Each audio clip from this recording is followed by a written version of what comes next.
stuff. I'm sure we'll be talking much more about that in the coming days and weeks.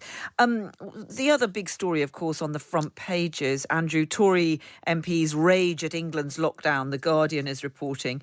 And it's also saying that the 4-week order is likely to be more heavily policed than the first national lockdown in March. Priti Patel saying Johnson expect police forces to strengthen enforcement. Do you think that's really going to happen?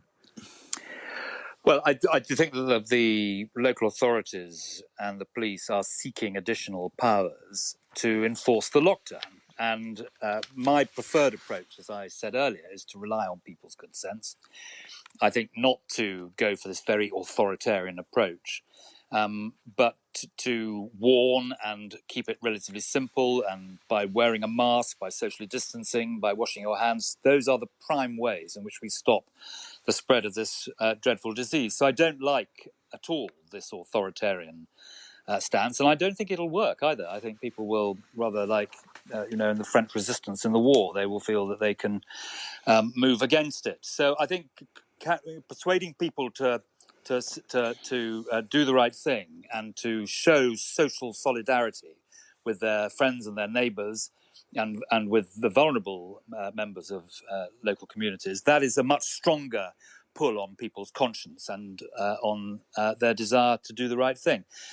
So I'm very sympathetic with those of my colleagues who find these extraordinary powers, which Chris referred to earlier. It's not just a very short debate today. We passed these powers back on March the 23rd, I think it was, in a very short period of time, and gave the government more draconian powers than any government's had in peacetime.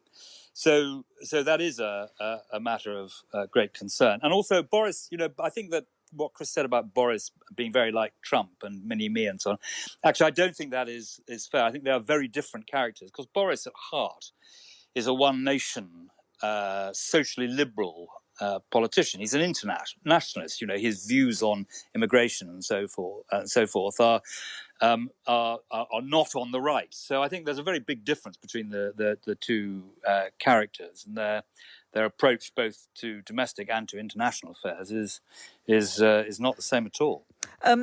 Chris, you're there.